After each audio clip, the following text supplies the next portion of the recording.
भक्ति शक्ति और संस्कृति जिलों की नगरी में लगातार हिंदू जागरण, हिंदू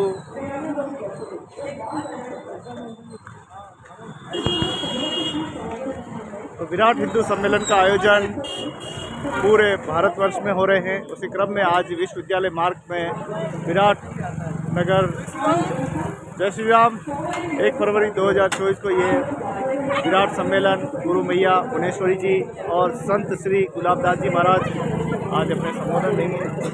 बहुत ही सबसे पहले बाहर का दृश्य आप देखें।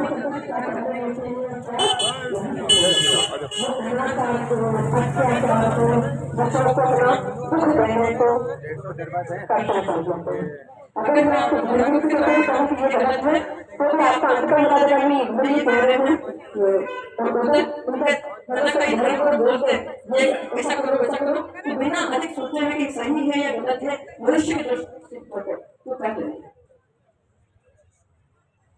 मैंने एक लड़के को बोला था आश्रम में, 2-4 दिन पहले की बात है, वो लेंटाना कतार कहते हैं उसे, घास उग रही थी, वो दूसरे घासों को मिटा देती, खराब कर देती है, दूसरे पौधों को नष्ट कर देती है, जहाँ पे भी वो खरपतवार उगती है। तो लड़का मेरे पास में खड़ा हुआ था, मैंने उसे काम दिया, ये घास, वो बोल रहा था कुछ कार्य सेवा के लिए, तो मैं बताया ये उखाड़ देना बोल के मैं पलटी, थोड़ी दूर गई, वापस आके खड़ा हो गया। मैंने कहा क्या हुआ? तो बोलता है गुरु माँ आपने मुझे उसको उखाड़ने के लिए कहा, पर उसमें भी तो जीव है ना, मैं उसका कैसे कर दूं? हिंदू का चित्त इतना संवेदनशील है कि घास के लिए भी सोचता है, भले गुरु जी आज्ञा दे रहे हो। फिर मैंने समझाया कि हाँ जीव तो है, पर जीव कैसा है? दूसरों को दुख देने वाला, खरपतवार वाला जीव है। एक पौधा अपने आप से अच्छा जीवन जिए, उसके अंदर कोई दिक्कत नहीं, पर दूसरे 10 पौधों को लेकर के मार दे वो दूसरे 10 पौधों को, तो फिर उसको हटाना जरूरी है। हमें पता होना चाहिए कि किसको रखना है और किसको नहीं। जीव तो है ना, कौरवों की सेना में भी था, पर भगवान कृष्ण ने महाभारत के अंदर अर्जुन को प्रेरित करके उस सेना का संहार करवाया कि नहीं करवाया? जीव नहीं था, अर्जुन नहीं तो कह रहा था।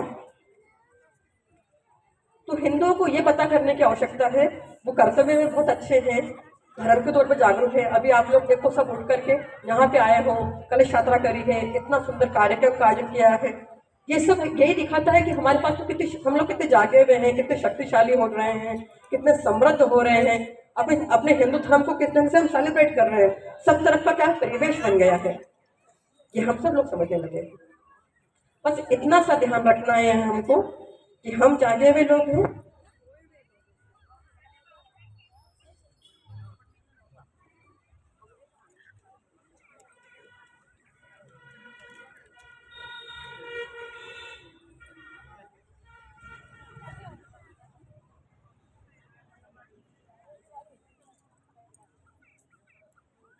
तो आप देख रहे हैं ये सीधा नज़ारा विश्वविद्यालय मार्ग से।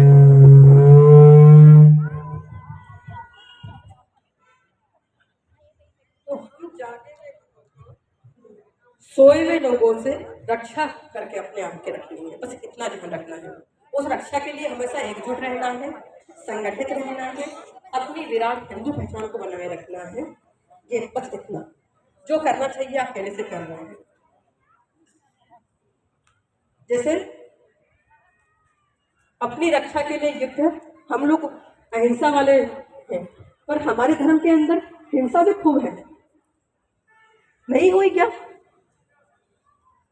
हिंदू धर्म डज हैव वायलेंस, हमारे यहाँ पे हिंसा हुई है।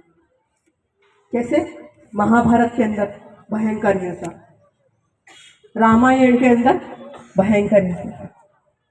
हमारी हिंसा कब होती है? रक्षा के लिए, प्रतिकार के लिए। तो बस इतना ध्यान रखना है कि हमें अपनी रक्षा के लिए समर्थ बने रहना है। अभी जैसे आप लोगों ने सोचा कि उन्होंने ऐसे ही सोचा होगा, जरूरी नहीं है कि जैसे आप सोच रहे हो सामने वाले ऐसे ही सोच रहे हो। आप अपनी ही दृष्टि से सोच रहे हो, आप सामने वाले को हिंदू मान के ही सोच रहे हो। पर अगर वहां पे कोई हिंदू नहीं खड़ा होता, इस प्रश्न को मैंने किसी और से किया होता, तो वो हाँ करता कि नहीं करता? हाँ छोड़ो, ये असली में हो रहा है, जो मैंने कहा वो असली में हो रहा है। मैंने आपको कहा प्रसाद में के थूक देना, ये चीज असली में हो रही कि नहीं हो रही है? कितने वीडियोस देखे ऐसे? हम लोग अपनी दृष्टिकोण सोचते हैं, तो आपस के अंदर तो वो ये वाला विश्वास वाला दृष्टिकोण, साथ में रहने वाला होना चाहिए। और बाकी बस हमें पता होना चाहिए कि वो लोग सोए हुए हैं तो सोए हुए लोगों से अपनी रक्षा के लिए एकजुट रहना, यत्नपूर्वक अपने आप को तैयार रखना। बस इतना हमें ध्यान रखने की जरूरत है। ये कैसे ध्यान रखेंगे हम?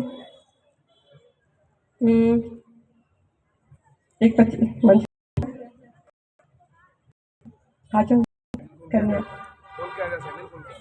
वो ध्यान कैसे रखेंगे? हाँ, जल्दी आ जाओ पुत्री।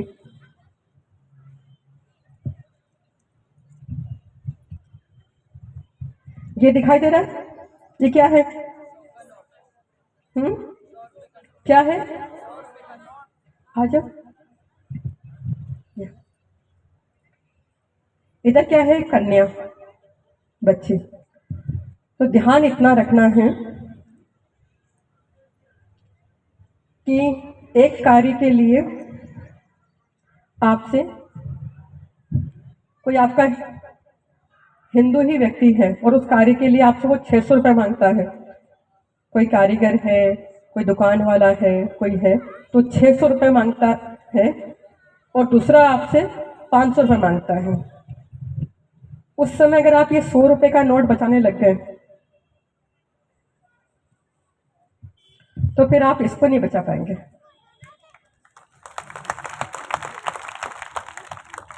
उनकी दृष्टि इधर रहती है ना? वो 100 रुपये जो कम ले रहे होते हैं वो आर्थिक तौर पे बड़े और या ऐसे सशक्त होने चाह रहे होते हैं, तो दृष्टि यहाँ पे रहती है। तो हमारा किसको बचाना है? कौन मूल्यवान है ना? बस इतना ध्यान रखना है। जब ये नहीं बालिका बचाना है, संकटों के लिए साथ तैयार रहना है लड़ने के लिए। बाकी आपसे ज्यादा जागे हुए लोग दुनिया के अंदर दूसरे कोई नहीं है। और हिंदू धर्म का जो विस्तार है वो तलवार के बल पे नहीं होता, धन के बल पे नहीं होता, वो संकल्प से, अच्छे कर्मों से वैसे ही हो रहा है। दुनिया में आप पता है भारत के अलावा 200 लगभग देश हैं दुनिया के अंदर। 200 बड़े देश के अंदर, छोटे छोटे गिनेंगे तो 215 पे, पर मुख्य तौर पे 200 देश है भारत के अलावा। तो 200 देशों के अंदर हिंदू मंदिरों की संख्या कितनी है? 35,000। कितनी? 35,000। अगर प्राचीन काल के अंदर सबसे बड़ा मंदिर देखा जाए, धार्मिक स्ट्रक्चर देखा जाए, पूरी दुनिया के अंदर जितने धर्म हैं उन्होंने अपने अपने रिलीजियस स्ट्रक्चर बनाए। तो प्राचीन काल के अंदर, मतलब आज से 1000 साल पहले, जो दुनिया का सबसे बड़ा रिलीजियस स्ट्रक्चर था वो अंकोर वाट था, कंबोडिया के अंदर। अंकोर वाट आज वर्ल्ड हेरिटेज लाइन के अंदर है, उसके अंदर गिना जाता है उसको। वो कितने में? 500 एकड़ क्षेत्र में फैला हुआ है। और 500 एकड़ क्षेत्र के अंदर फैला हुआ हिंदू मंदिर हमारे पूर्वज ने भारत से जाकर के दूसरे देश में बनाया, आज से 1000 साल पहले। हम लोग इतने विस्तार वाले और प्रभाव वाले लोग हैं। 500 एकड़ लंबा मंदिर किसे कहते हैं? आज से 1000 साल पहले वहां पे बनाया। ये पुराना भारत हुआ। अब आज के भारत की बात करते हैं। आज के टाइम के अंदर जो सबसे बड़ा रिलीजियस स्ट्रक्चर है वो 200 एकड़ का बना हुआ है। वो कहां पे है पता है? न्यू जर्सी के अंदर, यूएसए में। हिंदू मंदिर अक्षरधाम 200 एकड़ का। यूएसए के अंदर 1500 हिंदू मंदिर बने हुए हैं। 2 साल पहले अबू धाबी के अंदर हिंदू मंदिर बना, जिसके अंदर सारे है ना दुनिया के और धर्मों के प्रतिनिधि आ करके बैठे उस मंदिर के अंदर। अभी वर्ष पहले राम मंदिर का हुआ, 100 एकड़ के अंदर बना। तो हिंदू धर्म का विस्तार अगर हम खाली मंदिरों से नाप लें तो वो ऐसा है। अब बात करते हैं धर्म गुरुओं के हिसाब से। आपने कभी सुना पूरे भारत के इतिहास में या अभी के अंदर भी कोई विदेशी व्यक्ति भारत के अंदर आया हो, भारत के अंदर धर्म गुरु बड़ा बन गया हो और उसके हजारों लाखों फॉलोवर हैं विदेशी व्यक्ति के? कोई भारत में बाहर से आकर धर्म का पाठ पढ़ा रहा हो, शिक्षा दे रहा हो, धर्म ज्ञान दे रहा हो, ऐसा है क्या कोई? है अभी? नहीं है ना, कोई भी नहीं। विदेशी यहाँ पर आकर के और उसके लाखों के अंदर फॉलोवर हो गए हो, हजारों में, तो लाखों में नहीं हजारों में हो गए होंगे, 50,000 या 10,000, ऐसा भी कोई नहीं है।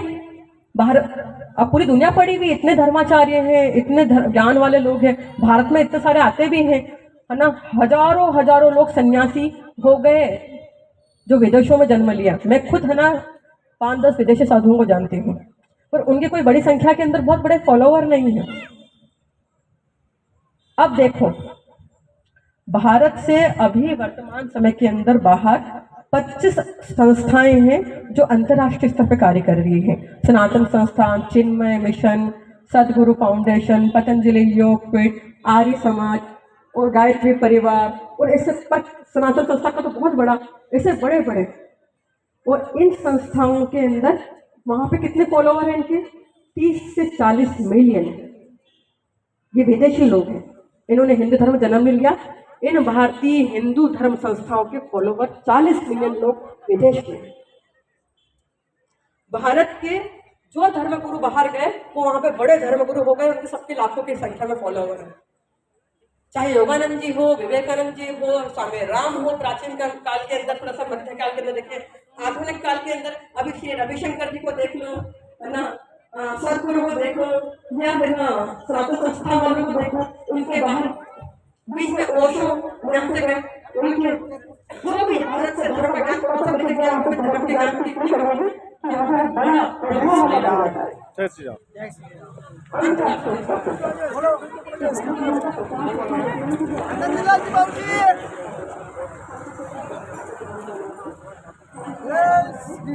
तो भक्ति, शक्ति और संस्कृति झीलों की नगरी में वंदे मातरम आप सभी को विराट हिंदू सम्मेलन का आयोजन 1 फरवरी 2026 का ये दिव्य आयोजन बड़ा ही सुंदर हिंदू जागरण, हिंदू चेतना जन जन तक सनातन संस्कृति को पहुंचाने के लिए पूरे भारत, पूरे विश्व में हिंदू चेतना का जो है आंदोलन चल रहा है। ये देखिए हमारे साथी जिन्होंने महीनों से ये तैयारियां लगभग लगे हुए हैं। कैसा रहा? अच्छा रहा, बढ़िया है, बहुत अच्छा रहा। वंदे मातरम, जय श्री राम।